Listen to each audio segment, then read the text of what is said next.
The Beyond the Fame podcast is fed by Lido Pizza. Lido Pizza never cuts corners. For menu and locations, visit LidoPizza.com. This month's programming is sponsored by Signature Theater, presenting the DC premiere of the untitled, unauthorized Hunter S. Thompson musical. Follow the godfather of gonzo journalism as he barrels through American history in this critically acclaimed new rock musical now through July 13th. Buy tickets now at sigtheater.org. And of course, this podcast would not be possible without our longtime title sponsor, the Hollywood Casino at Charlestown Races in West Virginia. Upcoming featured entertainment includes Switchfoot on July 5th and comedian Ari Shaffir on July 12th. Details and tickets at HollywoodCasinoCharlestown.com. Must be 21 to enter the casino floor and attend a show. Gambling problem? Call 1-800-GAMBLER.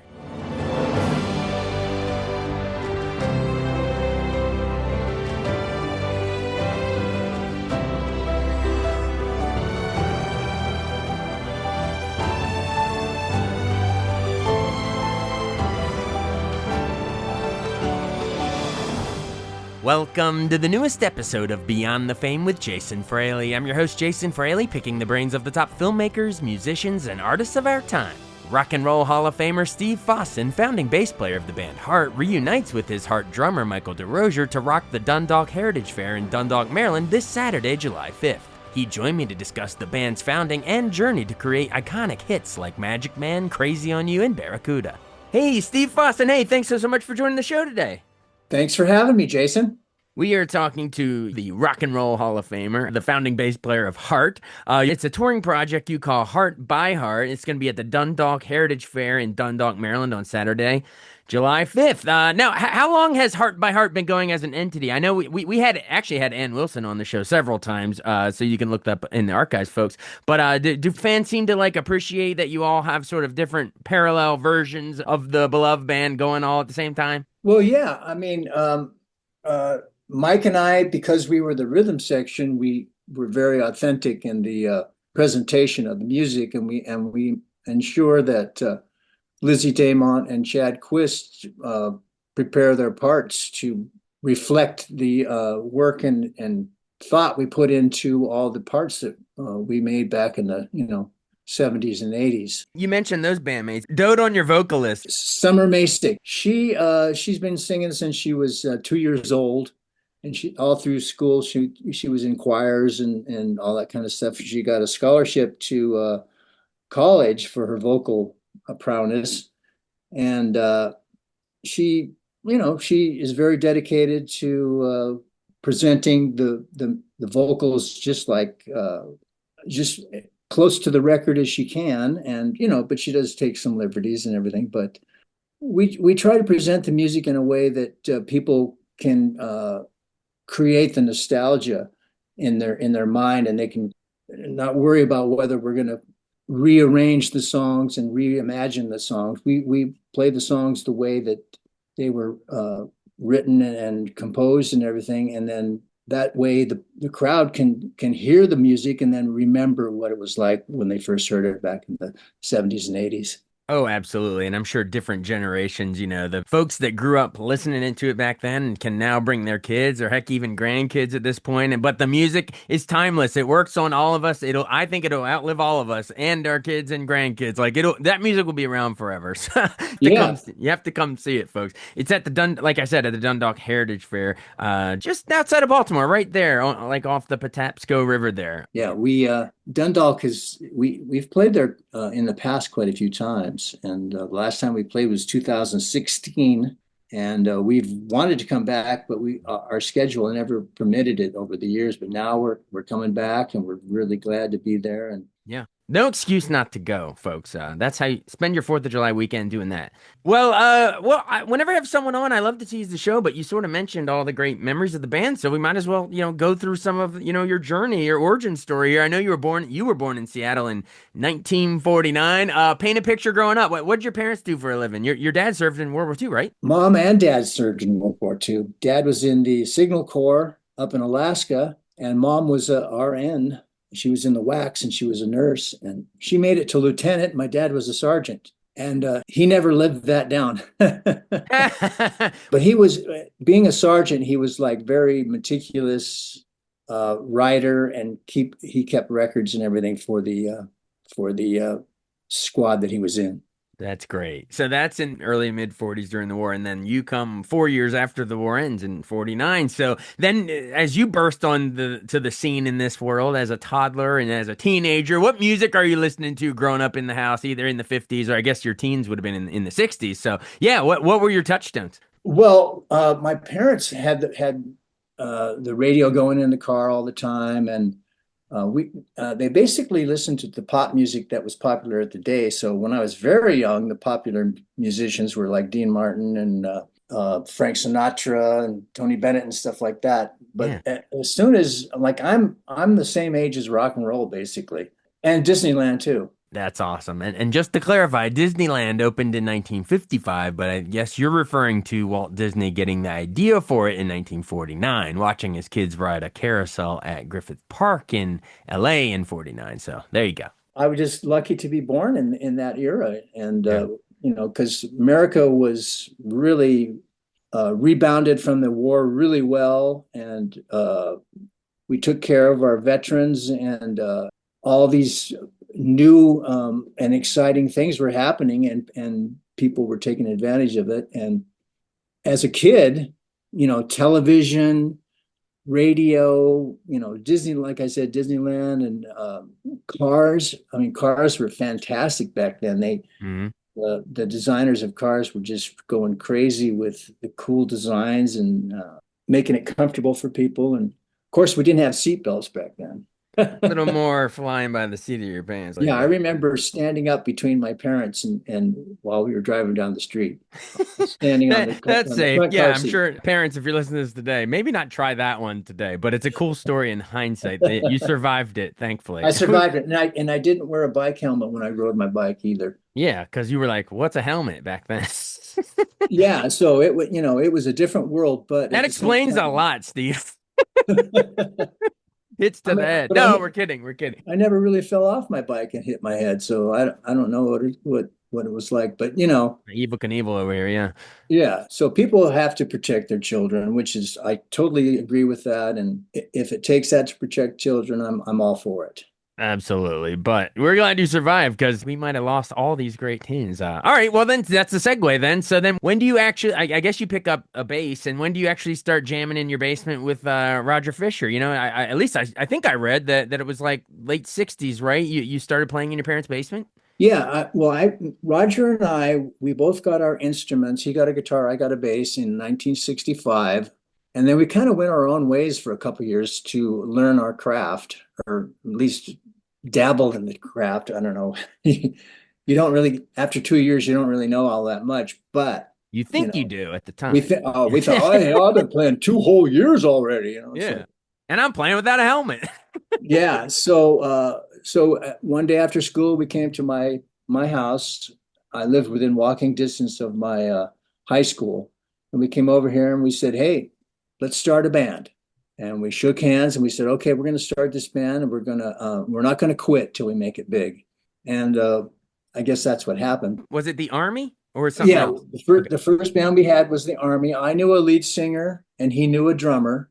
So we called them all up and we put it together and we called it the Army. And it wasn't very long before we were, pretty a popular band in the Seattle area playing, high schools and, sock hops and, just different things. We couldn't play clubs at the time because we weren't old enough, but we, we were a good band. So, uh, and people liked what we were doing. We had a nice Beatle medley, and we played a lot of the hits at the time.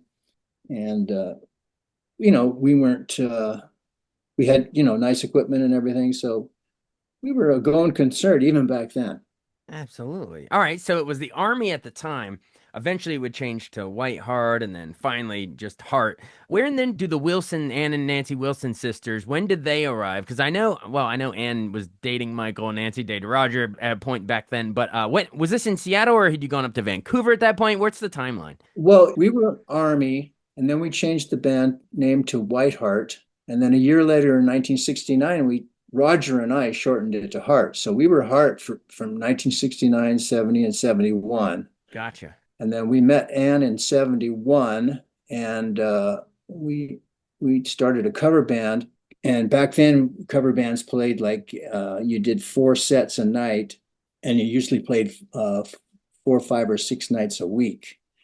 So we played with Ann for that 1971 all the way to almost 72, and then the band broke up. And during 71 is when Ann met Mike Fisher, and they became an item. And Ann kind of joined Mike up in Vancouver because he was protesting the Vietnam War. So he got a draft notice, and he didn't feel like really Quote signing up unquote, for the like army. Or like a quote unquote draft dodger. I don't want to sign a yeah, negative, but because a lot of people, yeah, Vietnam was a mistake to a lot of people. So yeah, so he left and went over the border and followed him yeah, up and there, I and guess. you know, Yeah. and because Mike was Roger's brother, I mean, we had been in contact with him a lot over the years, and we actually visited him quite a few times in Vancouver. And then it just seemed like it was America was kind of, the Vietnam War was absorbing all the funds around America, so we found it was getting harder and harder to get employed as a band down here in America. Yeah. And Mike kept saying, well, Canada's booming. That was one of the few times in history where the Canadian dollar was worth more than the American dollar. And he said, why don't you guys give some thought to coming up here and trying it out up here? Because, Canadians weren't as involved in the Vietnam War as America was. And there was this famous billboard in Seattle because everybody was leaving Seattle because Boeing was not doing very well, and there just wasn't a lot of employment going on down here. And I said, "Will the last person to leave please turn off the lights?" Wow. So we went up to Canada and we kind of talked about it, and we decided to try to emigrate up there. And we all went through the emigration process, which is, you contact people up there and ask their opinion of what they thought of you, and and then they say, well, this is a good person, and I think they're going to be an asset to Canada. And so we put all this stuff together, and we all had our separate interviews with the Canadian authorities, and they accepted us as immigrants up there. So we got our green cards, or it was called landed immigrant status back then for Canada. And then we kind of moved into a little house up there, and we started planning and organizing a set and figuring out what songs we wanted to do. And you did 4 or 5 sets a night, so we had to put together quite a few songs. And then we started auditioning Canadians for fellow musicians. So we needed a drummer and a keyboard player, and we found those, which a guy by the name of Brian and another guy by the name of John. And we put together some sets, and we went out and we started playing. And before long, I mean, people understood that we put together a pretty good band, and people really loved the band. And we started to really get big audiences and a lot of attention in the Vancouver area. So we played Vancouver for 3 years, I think. Oh, a bunch of regular Canucks there. We were, but we never said eh. No, no. But anyway, so and then we came to the attention of Mike Flicker and Mushroom Records, and they asked us to do a demo, and we did the demo, and they liked us. They thought we were, good enough to actually make another demo, which included some original songs. And from that, they decided to, get the investors involved, and the investors said, sure, we'll spec an album for this band. And one thing led to another, and the next thing you knew, it was Dreamboat Annie came out. Absolutely. That's the first monster massive album comes Yeah, out. So recorded in Vancouver. So obviously then it releases first in Canada, I guess August of 75, and then shortly after in the US in 76. Valentine's Day 76. Nice for a band named Heart, Valentine's Day. yeah. And of And course Jay Jason, Go ahead. I got to tell you, you have got your information pretty good over there. Thank you. I try to do some research. I mean, I know and love the songs by heart, of course, but in terms of the stats and the chronology, I try to do a good bit of research every time I hop on because you know what? You deserve it. It's a respect Yeah. thing. Well, congratulations, Jason. You're doing a good job. Thank you. Well, thanks. Let's try to keep it rolling in that direction. I love that. Thanks, thank you. So of course that Dreamboat Annie, that first album, the breakthrough hit, of course, is Magic Man. Of course, I guess the lead guitar is doing the opening wail, the wah, and then you get to come in, sir, on the bass with the dun dun the dun dun. Is there any insight you can give us on putting together that bass line? Because man, it's iconic. Well, they they uh they wouldn't even let me listen to the demo that Ann and Nancy had made because it was just acoustic guitar and vocal. But it had all the chords and the changes and stuff. But the drummer and I just sat down and and Roger and Nancy started playing what they were playing. And the drummer and I just came up with that riff. And actually, Magic Man was the very first song that I recorded for Dreamboat Annie. And I'm very proud of it because Magic Man has proven to be one of the highest testing radio songs in the history of rock and roll music. Do you know what that means? Explain. It's when a song comes on the radio and people do not tune out. They stay listening for the whole song. That's of course it is. Because And I they should mean, have a there's stat for if they turn the volume dial up too, because I bet they do. well, I'm sure they did that. I'm sure they did.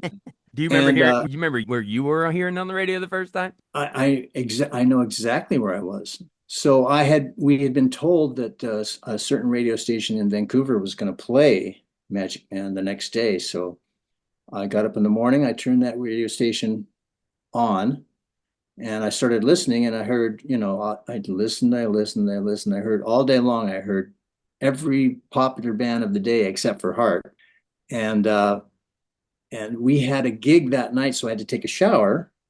So I jumped in the shower. I turned up the radio. I jumped in the shower, and bam, it comes on the radio. So I run down the hall, didn't even grab a towel. Water was flying everywhere, and I was standing in the middle of the living room. And by the way, nobody else was home that day. And I listened to Magic Man and myself on the radio for the very first time, dripping wet and naked. Thanks for giving us that visual in the podcast.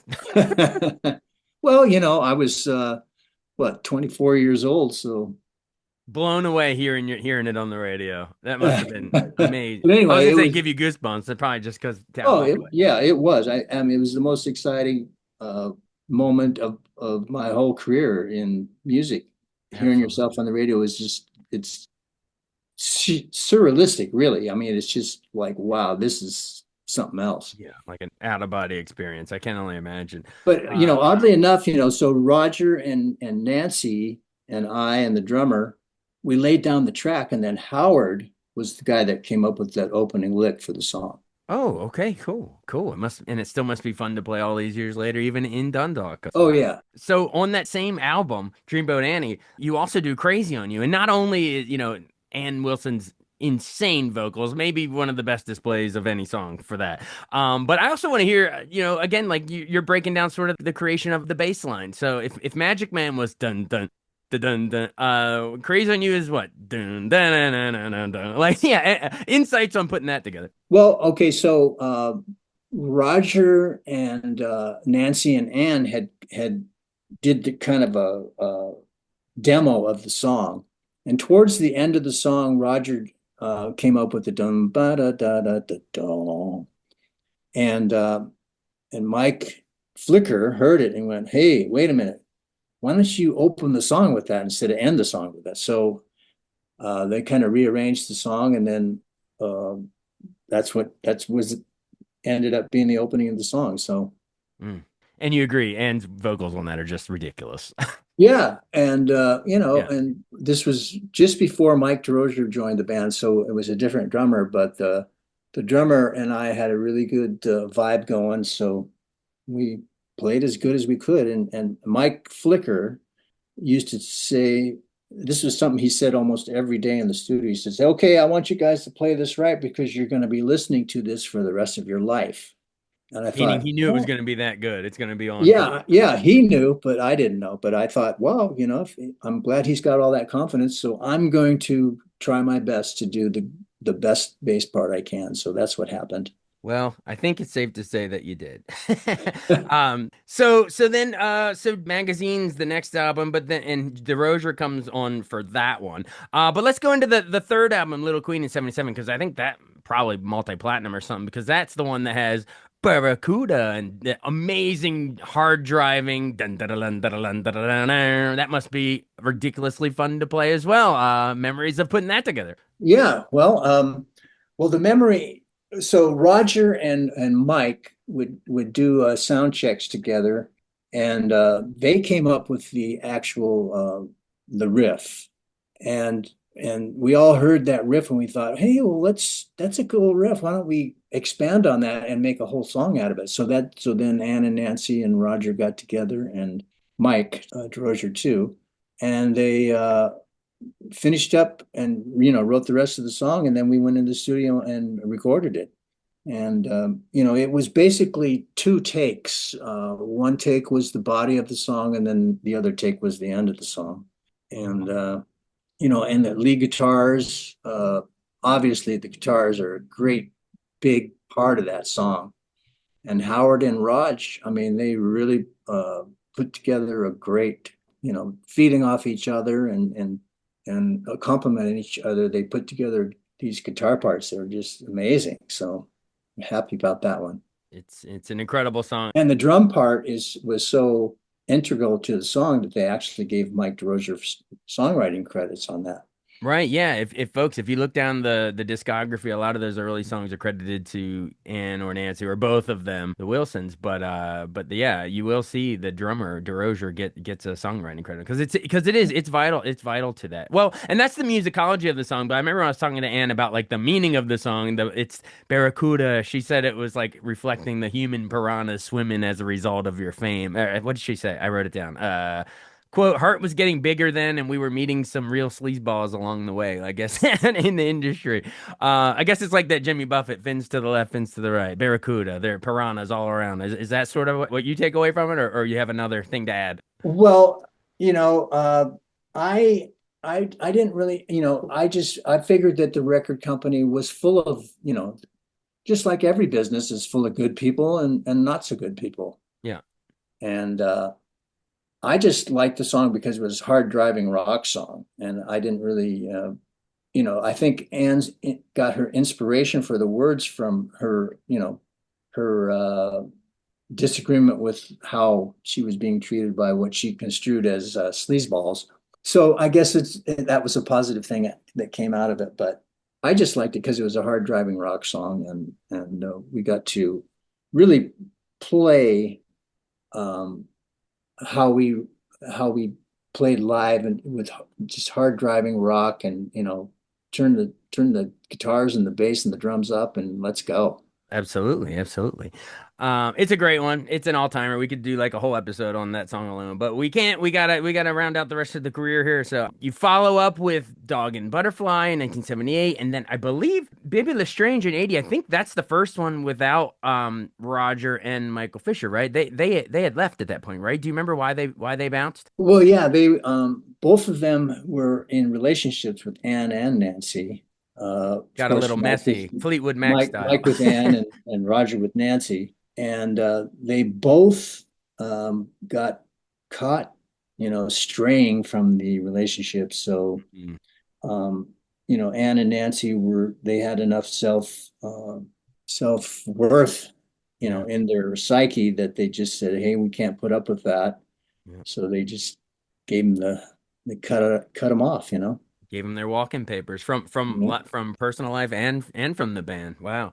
And then I guess you and Michael DeRozier also leave after Private Audition. You did one more album, Private Audition in '82. And then you and Michael DeRozier leave. I read its creative differences. Hang on, I found a quote from you and him. I guess it was the Seattle Times. DeRozier said it was, quote, it was clear we were straying a long way off course from Heart's original sound, and suddenly the whole thing was about as much fun as a root canal. And End quote. Is that does that reflect your sentiments too? Like by the time you did Private Audition in '82, were you like, this isn't exactly the heart that we were used to. Maybe we should try something else. Yeah, it seemed like they thought they wanted to take the band in a different, uh, less rocky direction, and and those kind of songs weren't the songs that people were used to hearing from Heart. They wanted to hear Heart go out there and have a couple of real strong driving songs, and we were having a hard time getting Ann and Nancy to agree to that because I think they wanted to take it in a little different direction, and Like a '80s pop rock, or what do you yeah, mean? I'm not really sure because when you're trying to go in a different direction, it's you can't really categorize it because it's new, So Mike and I were just, being the bass and the drummer, we we wanted to, stretch our rock licks out a little bit more, but they wanted us to go back and play a little more poppy, and it wasn't working for us really. Right, right. And then so after you leave, then I guess maybe due to what you're saying, Heart's next album, Passion Works '83, doesn't do nearly as well as the previous albums. But they did recover with that eighth album, Heart in '85, because These Dreams and What About Love were huge. And then the ninth album, Bad Animals in '87, had that chart-topping power ballad, How Do I Get You Alone? Like, so they did have hits later. Are you sort of tracking the Wilsons there with hits like that? Are you enjoying it from afar, even if it's not exactly what you were in the band, why you wanted to do it?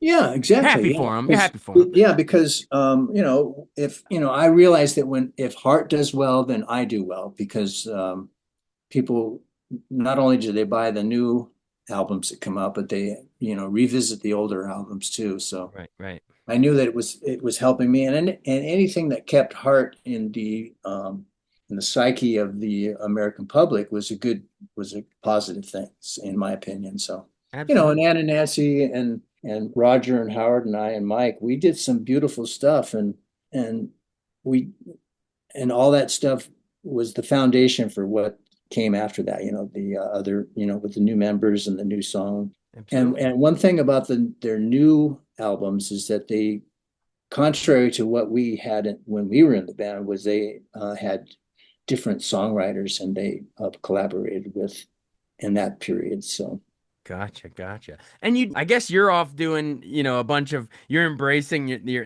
outdoorsman wilderness, your rappelling and rock climbing kind of a stuff. Is that what you kind of go off and do during this period? well, actually, I was, Mike and I we Yeah. had a band, we had a trio band, and we were, dragging our stuff around Seattle and playing, clubs and having a great time and everything. But it wasn't, as gigantic as playing, gigantic shows for, thousands of people. But we were having a great time anyway, and we loved the music that we were playing because it was up our alley, very rock and very bluesy and at the same time. So it was fun. But after that, we kind of drifted apart a little bit, Mike and I, and we did some projects together with Roger Fisher and different little things going on, and then grunge came along, Yeah, Seattle grunge. and Yep. and grunge was kind of it kind of was different than the rock that we were used to. It kind of wiped everything else off the map for a while there. It Yeah, like it changed it certainly, everything. yeah, Nirvana, it Pearl Jam, certainly. all that just changed everything in an instant. But at the same time, I was having a blast going downtown and seeing all these bands. I mean, Yeah. I met a lot of the bands that were popular at that time. Soundgarden, Pearl Jam, God. and Chris Cornell, Eddie also changed. Vedder. All those people were they were great guys to hang out with, but I got myself into trouble by drinking too much and possibly indulging too much in other things. And one day I just woke up and went, I got to change my life. So that's when I decided that maybe I should go for some walks in the woods. So that's what I Ah. started doing, and it became an obsession. Camping and hiking and mountaineering and all that kind of stuff became an obsession for about 10 years. And it was, it was a lot of fun, very interesting. But the thing of it is, when you're playing rock music, you're in front of thousands of people and everybody can see what you're doing. But when you're out in the middle of nowhere, rappelling up a cliff or rappelling down a cliff, Yeah. no one sees you. They can't, they don't know what you're doing. Well, I you're could still be, playing rock. You're just playing a different kind of rock. You're just climbing the yeah, rock. the Or the real rock's rock, playing you at that point. Yeah. and thank goodness I was careful enough or lucky enough not to be injured when I was out there. So That's from all that no helmet bike riding and standing in the car. Like you were paying that off later. That's your callback.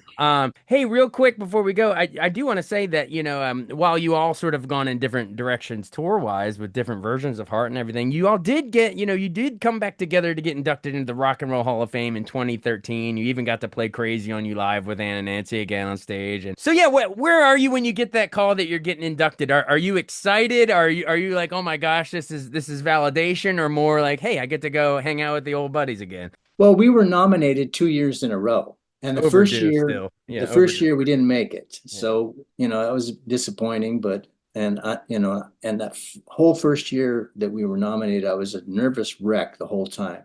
And then when we were nominated the second time, I thought, it is what it is. It's gonna, if we get in, fine. If we don't, fine. So I didn't pay any attention to it. So I was down in the basement screwing around with my amps and my basses and stuff, and I got a phone call, and it was one of the somebody from the Rock and Roll Hall of Fame, and they said, "Oh, well, congratulations, you made it." And I went, "Made what?" And he said, "Well, you're going to be inducted in the Rock and Roll Hall of Fame." And I was speechless. I couldn't. I just mumbled some stuff. What? Direct quote. And so I said, "Thank you very much." And then, of course, then after I did that, then I called Howard and I called Mike and Raj and everybody and said, "Hey, hey, we made it," and we had no idea what that meant at the time, but we learned, and then through the communications with Ann and Nancy's camp and our camp, they said, "Okay, well, you guys are going to play Crazy on You," and the band that they had at the time was going to play Barracuda, and we were really not very enthused about that because Mike and Roger are co-writers of Barracuda, and of course Howard and Raj, they came up with all the guitar parts that everybody recognizes in an instant when they hear that song. And it was disappointing not being able to play Barracuda, but we did get to play Crazy on You. And when we had our first rehearsal, they should have recorded it because we played it perfect the very first time through. It was like riding a bike. We never missed a beat. So it was Wow. weird. Yeah, it's awesome and deserved. I mean, it's if the Rock and Roll Hall of Fame exists for anything, it's for a band like Heart, man. Come on, I mean, that's a no-brainer. And by the Yeah. way, around that same time, did you catch Ann and Nancy do that Stairway to Heaven cover at the 2012 Kennedy Center Honors? That it brought the Led Zeppelin guys to tears up in that balcony box. I look that up on YouTube every so often. I think Bonham's son was on the drums too. Yeah. Yeah. What do you Yeah. make of that? That is must-watch stuff. Well, Stairway to Heaven was a staple of our set back when Hart was playing clubs before we made it big. So you had plenty of practice with it. So Yeah. we played it a million times, and but of course, when they went to the Kennedy Honors things, of course they didn't invite Roger or Howard or I or Mike to play with Mm. them. But you know, I mean, it's a great version, um, but to call it Heart is not really accurate. It was Ann and Nancy basically, and mostly Ann. Either way, all of you all have a claim to all the great music, and that's why Heart by Heart will be featuring Steve Fossen and drummer Michael DeRozier at the Dundalk Heritage Fair in Dundalk, Maryland on Saturday, July 5th. Yeah, final seconds. Invite them out. Why should they come on out? I mean, if they listen to this, that should be enough reason. I mean, hearing you break down all these hits, I'm excited for them to hear them all live. But yeah, invite them on out. Yeah, well, come on out and see us. I mean, like I said, Chad and Lizzie and Mike and Summer and we present the songs in the best way we know how to. So we really rock it up, and we have a great show, and we have great harmonies. And the Chad and Lizzie go out there and they do all the guitar harmonies that we did back in the day, and we sing all the harmonies the way they were, written back in the day, and Heart by Heart has played so much over the past couple of years that we've really got the set down, and really, we really get out there and we put our best foot forward, and every time we do a show, we try to outdo the last show that we did. Awesome. Thank you so much for joining us. This was a blast. I think we went pretty deep and chronological. It was fantastic. I love chatting with you. Yeah, great job, Jason. Thank you very much. Thanks so much for listening to Beyond the Fame with Jason Fraley. Our theme music is Scott Buckley's Clarion. Remember to give us a 5-star rating if you like what you hear. We'll see you next time.